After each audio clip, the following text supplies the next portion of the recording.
Hello students, welcome to my YouTube channel जिसका नाम है खुशबू क्लासेस। फाइनल अकाउंट्स में आज हम पढ़ेंगे मैन्युफैक्चरिंग अकाउंट। ट्रेडिंग अकाउंट हमने पढ़ लिया है। ट्रेडिंग अकाउंट के लिए वीडियो अगर जिसने नहीं देखी है तो प्लीज़ पहले की वीडियो देख लीजिएगा। चैनल को अगर आपने मेरे चैनल को सब्सक्राइब नहीं किया है तो प्लीज़ सबसे पहले सब्सक्राइब कर लीजिएगा, लाइक शेयर करना मत भूलिएगा। देखिए, ट्रेडिंग अकाउंट हमने पढ़ लिया है इससे पहले की वीडियो में। आज हम पढ़ेंगे मैन्युफैक्चरिंग अकाउंट। इसके नाम से तो ऐसा लग रहा है कि बहुत हार्ड होगा, ये कोई नई चीज़ है, लेकिन नहीं, ये ट्रेडिंग अकाउंट की तरह ही होता है, बस थोड़ा बहुत चेंजिंग होती है इसमें। देखिए, बिजनेस दो तरीके से किए जाते हैं।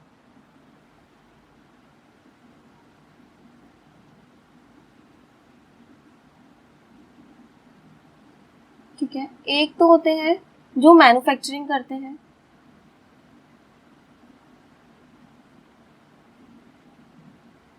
और जो सेकंड टाइप के होते हैं वो ट्रेडिंग करते हैं।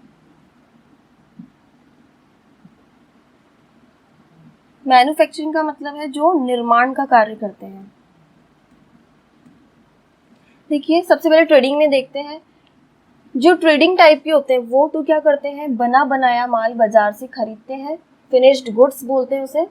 बना बनाया रेडीमेड माल जो होता है वो मार्केट से खरीद के लाते हैं होलसेल रेट में और उसे कुछ प्रॉफिट पे बेच देते हैं, वो तो हो जाता है ट्रेडिंग। इसे कहते हैं क्रय विक्रय। पहले तो वो माल को क्रय करते हैं, बना बनाए माल को, और फिर उसके बाद में उसे बेच देते हैं। क्रय विक्रय ही ट्रेडिंग कहलाता है। उस कंडीशन में तो वो बिजनेसमैन क्या करते हैं, ट्रेडिंग अकाउंट बनाते हैं। ट्रेडिंग अकाउंट बनाने के बाद जो भी जीपी और ग्रॉस प्रॉफिट ग्रॉस लॉस निकलता है उसे पीएनएल अकाउंट में ट्रांसफर कर देते हैं। लेकिन जो मैन्युफैक्चरिंग टाइप के बिजनेसमैन होते हैं, जो जिसमें कि मैन्युफैक्चरिंग किया जाता है, यानी ऐसी संस्थाएं जो रेडीमेड बना बनाया माल लाकर बेचने की बजाय कच्चा माल खरीद के लाती हैं, रॉ मटेरियल को,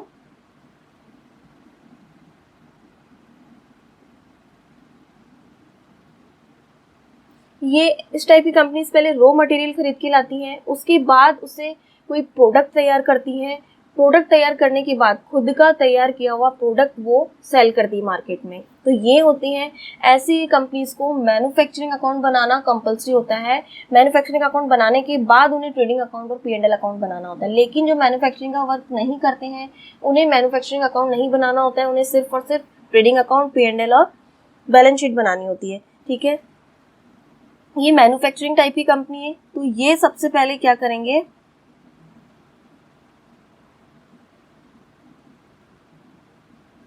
मैन्युफैक्चरिंग अकाउंट बनाएंगे, उसके बाद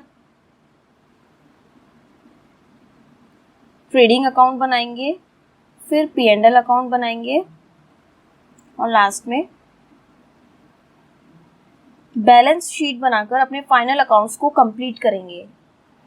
इस कंडीशन में यहां से स्टार्टिंग होगी ट्रेडिंग अकाउंट, पीएनएल अकाउंट और बैलेंस शीट। अब देखिए, तीन तरह का मटेरियल होता है। फर्स्ट, रॉ मटेरियल यानी कच्चा माल। Second, work in process.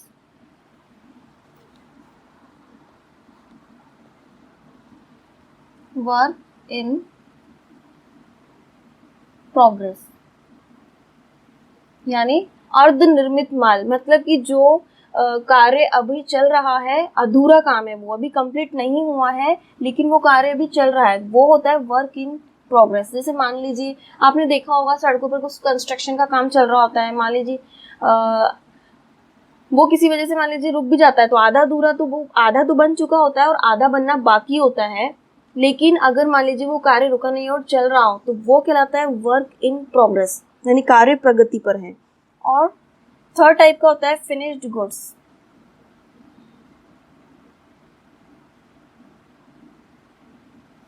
ठीक है, फिनिश्ड गुड्स से रिलेटेड जो अकाउंट बनता है वो होता है ट्रेडिंग अकाउंट। फिनिश्ड गुड्स को तो ट्रेडिंग अकाउंट में ले जाया जाता है, opening finished goods, closing stock.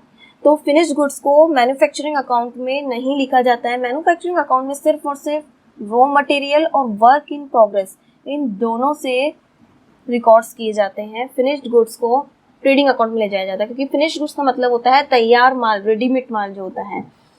ठीक है, तो मैन्युफैक्चरिंग अकाउंट जब हम बनाएंगे तो उसमें हम सिर्फ और सिर्फ opening raw material, closing raw material, opening work in progress, closing work in progress, इन्हीं की एंट्रीज करेंगे फिनिश्ड गुड्स की एंट्री मैन्युफैक्चरिंग अकाउंट में नहीं होगी।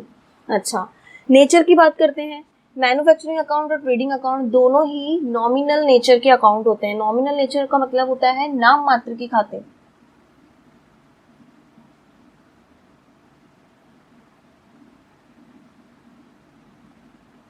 नाम मात्र के खाते या फिर अवास्तविक खाते भी इन्हें बोलते हैं नॉमिनल अकाउंट। इसके अलावा P&L अकाउंट भी नॉमिनल नेचर का होता है। देखिए, मैन्युफैक्चरिंग अकाउंट बनाया क्यों जाता है, इसका मेन पर्पस क्या होता है बनाने का, वो देखेंगे।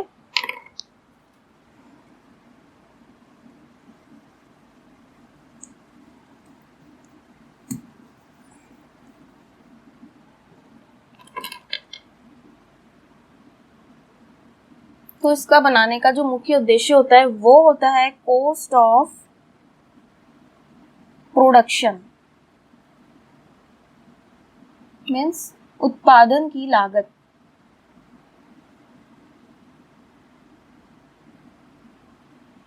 अब जो कंपनियां अपना खुद का जो है कच्चा माल ला करके खुद का माल तैयार करती हैं और फिर उसके बाद उसे बेचती हैं, तो वो ये जानना चाहती हैं कि जो प्रोडक्शन हम तैयार कर रहे हैं फैक्ट्री में हम जो प्रोडक्शन कर रहे हैं उसकी कॉस्ट क्या है। अगर मान लीजिए कॉस्ट ज़्यादा आ रही है, ठीक है, और उन्हें प्रॉफिट ज़्यादा नहीं हो पा रहा है, तो उस कंडीशन में वो सोचेंगे कि इससे अच्छा तो हम हमारी फैक्ट्री हटा देते हैं और हम तैयार माल ही बना बनाया लेके आएंगे मार्केट से और उसे ही बेच देंगे क्योंकि उसमें प्रॉफिट ज़्यादा होगा। लेकिन अगर कॉस्ट कम आती है तो वो क्या करेंगी, अपने प्रोडक्शन को जारी रखेंगी और ज़्यादा से ज़्यादा प्रोडक्शन करने की वो कोशिश करेंगी। तो कॉस्ट ऑफ प्रोडक्शन इसलिए जानना ज़रूरी होता है ताकि फैक्ट्री ये डिसीजन ले सके कि हम हमारा खुद का कच्चा माल ला करके और फिर खुद का तैयार माल बेचें या फिर बना बनाया माल को खरीद के और फिर बेचा जाए। ये डिसीजन कॉस्ट ऑफ प्रोडक्शन से ही लिया जा सकता है और उसके लिए कंपनी को एक अकाउंट बनाना पड़ता है। वो अकाउंट होता है मैन्युफैक्चरिंग अकाउंट। इस मैन्युफैक्चरिंग अकाउंट को बना करके ही कॉस्ट ऑफ प्रोडक्शन निकाली जाती है और लास्ट में कॉस्ट ऑफ प्रोडक्शन को ट्रेडिंग अकाउंट में ट्रांसफर कर दिया जाता है, ट्रेडिंग अकाउंट के डेबिट साइड में। ठीक है, मैन्युफैक्चरिंग कंपनी है, उस कंडीशन में ही कॉस्ट ऑफ प्रोडक्शन निकलेगा और उसी ट्रेडिंग अकाउंट में ट्रांसफर कर दिया जाएगा। लेकिन मैन्युफैक्चरिंग कंपनी नहीं है तो उसमें कंडीशन में कॉस्ट ऑफ प्रोडक्शन वाला जो टर्म है वो नहीं आता है ट्रेडिंग अकाउंट में। ओके, देखिए मैन्युफैक्चरिंग अकाउंट का कोई स्पेशली फॉर्मेट तो नहीं है। जिस तरीके से हमने ट्रेडिंग अकाउंट बनाते हैं उसी तरीके से मैन्युफैक्चरिंग अकाउंट का फॉर्मेट होता है। इसमें कौन कौन से टर्म्स होते हैं वो देखते हैं कि डेबिट साइड में कौन से टर्म्स लिखे जाते हैं, क्रेडिट साइड में कौन कौन से टर्म्स इसमें लिखे जाते हैं। मैन्युफैक्चरिंग अकाउंट का फॉर्मेट 4 कॉलम्स होते हैं इसमें, पर्टिकुलर्स अमाउंट। सबसे पहले हेडिंग लिखेंगे मैन्युफैक्चरिंग अकाउंट, उसके बाद for the year ending,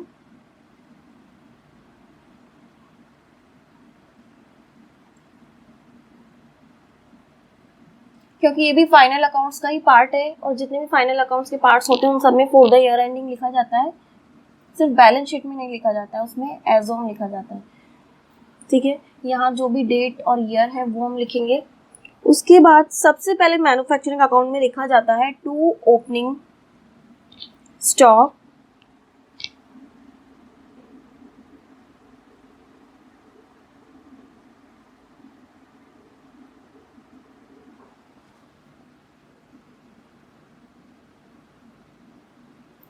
to opening stock of work in progress, यानी जो आधा अधूरा बना हुआ माल है, जो स्टॉक है, उसका पहले का कितना स्टॉक बचा हुआ है, ओपनिंग कितना है। ठीक है, पिछले साल का जो क्लोजिंग है वही इस साल का ओपनिंग होगा, तो to opening stock of WIP वो हम यहाँ लिख देंगे अमाउंट। उसके बाद next raw material, to raw material, ये जो कच्चा माल है रॉ मटेरियल उससे रिलेटेड देखिए हमें क्या क्या इंफॉर्मेशन इसमें लिखनी है। सबसे पहले हम इसका ओपनिंग स्टॉक लिखेंगे,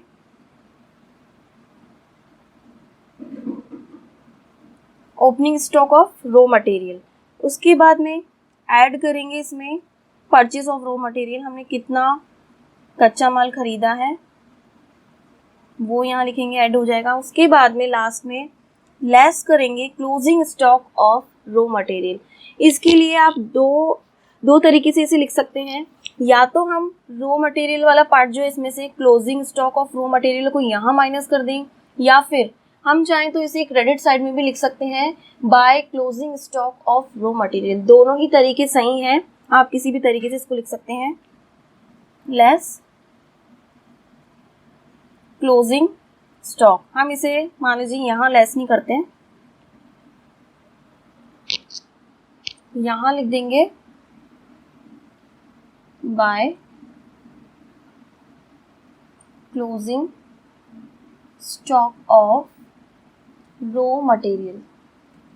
ठीक है, यहाँ लेस करते तो वो भी हमारा सही होता क्वेश्चन।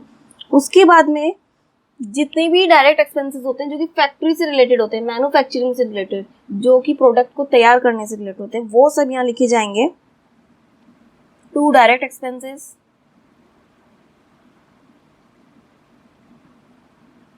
इसके अलावा जितने भी फैक्ट्री से रिलेटेड एक्सपेंसेस हैं, टू फैक्ट्री एक्सपेंसेस।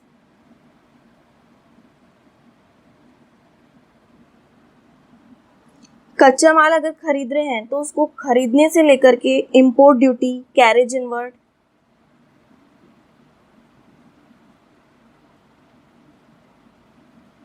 एक होता है कैरेज आउटवर्ड, सेकंड होता है कैरेज इनवर्ड। कैरेज इनवर्ड तो जब माल को परचेज किया जाता है तब लिखा जाता है, और कैरेज आउटवर्ड जब माल को बेचा जाता है, सेल किया जाता है, उस कंडीशन में कैरेज आउटवर्ड होता है।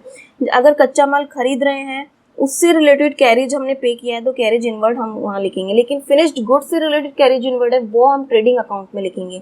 यहाँ जितने भी एक्सपेंसेस हम लिख रहे हैं वो रॉ मटेरियल को परचेज करने से रिलेटेड है या फिर वर्क इन प्रोग्रेस से रिलेटेड है। टू कैरेज या to cartage, factory rent, factory से रिलेटेड कुछ भी खर्चा हो सकता है एक्सेट्रा में, फैक्ट्री एक्सपेंसेस, फैक्ट्री लाइटिंग का खर्चा, फैक्ट्री का फर्नीचर, फैक्ट्री में मशीनें हैं, मशीनों की रिपेयरिंग का खर्चा, फैक्ट्री में पावर, लाइट, बिजली, मतलब इस फैक्ट्री से रिलेटेड जितने भी प्रोडक्टिव एक्सपेंसेस होंगे यहाँ हम लिख देते हैं प्रोडक्टिव एक्सपेंसेस, वो सब हम यहाँ लिखेंगे और ये डायरेक्ट एक्सपेंसेस कहलाते हैं। उसके बाद हमने opening stock of work in progress तो लिख लिया, लेकिन इसका क्लोजिंग स्टॉक भी लिखेंगे, closing stock of work in progress credit side में by closing stock of WIP। Last, अगर हमने वेस्ट मटेरियल को बेचा है तो वो भी इसमें लिखा जाएगा। प्रोडक्शन के दौरान क्या होता है, कुछ एक्स्ट्रा के जो मटेरियल होता है वो बच जाता है और वो वेस्टेज होता है, वो कुछ भी काम का नहीं होता है, तो उसे हम सेल कर सकते हैं, तो उससे भी कुछ जो है इनकम हो जाती है, वो लिखा जाएगा मैन्युफैक्चरिंग अकाउंट की क्रेडिट साइड में by sale of waste material, by sale of waste material. इस तरीके से लिखने के बाद हम इस साइड का टोटल करेंगे, डेबिट साइड का टोटल, ये डेबिट साइड है और यहाँ क्रेडिट, यहाँ का हम टोटल करेंगे, क्रेडिट साइड का टोटल करेंगे, और जो डिफरेंस आएगा वो हमारा कहलाएगा कॉस्ट ऑफ प्रोडक्शन, और उसे हम क्रेडिट साइड में लिखेंगे बाय कॉस्ट ऑफ प्रोडक्शन। इसमें किसी तरह का प्रॉफिट लॉस नहीं निकलता है। मैन्युफैक्चरिंग अकाउंट बनाने का मेन पर्पस यही होता है कि हम जो प्रोडक्शन किया है उसकी कॉस्ट क्या है वो पता करने के लिए ये मैन्युफैक्चरिंग अकाउंट बनाया जाता है, ना कि प्रॉफिट एंड लॉस अकाउंट के लिए। इस तरीके से कॉस्ट ऑफ प्रोडक्शन आएगी। हम चाहें तो इन यूनिट्स में भी कॉस्ट ऑफ प्रोडक्शन निकाल सकते हैं। आपके क्वेश्चन में इस तरीके से पूछा जा सकता है कि per unit cost of production निकालिए। उस कंडीशन में आप क्या करेंगे, देखिए opening stock of work in progress की यूनिट्स आपको दी गई होंगी और क्लोजिंग स्टॉक ऑफ WIP की यूनिट्स आपको दी गई होंगी। आप क्या करेंगे, उनका डिफरेंस निकालेंगे, वो हो जाएगा जितना वर्क इन प्रोग्रेस की यूनिट्स, और उसे आप क्या करेंगे कॉस्ट ऑफ प्रोडक्शन से डिवाइड कर दोगे यूनिट्स को, जब तो डिवाइड करने पे आ जाएगा cost of production per unit. तो इस तरीके से भी क्वेश्चन पूछा जा सकता है, उस कंडीशन में यूनिट्स आपको दी गई होंगी, ठीक है। और मैन्युफैक्चरिंग अकाउंट आपको बिल्कुल इसी तरीके से तैयार करना है। सबसे पहले opening stock of work in progress, raw material का ओपनिंग स्टॉक, परचेज और जितने भी प्रोग्रेस से रिलेटेड और रॉ मटेरियल से रिलेटेड जितने भी एक्सपेंसेस है वो सब हम यहाँ लिखेंगे। इसके अलावा एक्स्ट्रा कुछ भी यहाँ नहीं लिखना है। सेम उसी तरीके से क्रेडिट साइड में closing stock of raw material, closing stock of work in progress, by sale of waste material अगर बचता है तो ये आपको क्वेश्चन में दिया हुआ है तो आप लिख देंगे, वरना नहीं लिखेंगे। और जो डिफरेंस आएगा दोनों साइड का वो कहलाएगा कॉस्ट ऑफ प्रोडक्शन। इस तरीके से आपको क्वेश्चन सॉल्व करना है। आई होप कि आपको मैन्युफैक्चरिंग अकाउंट बनाना आ गया होगा बहुत इजीली। और इसका नेचर की बात करें तो नॉमिनल नेचर है इसका, नाम मात्र की प्रकृति।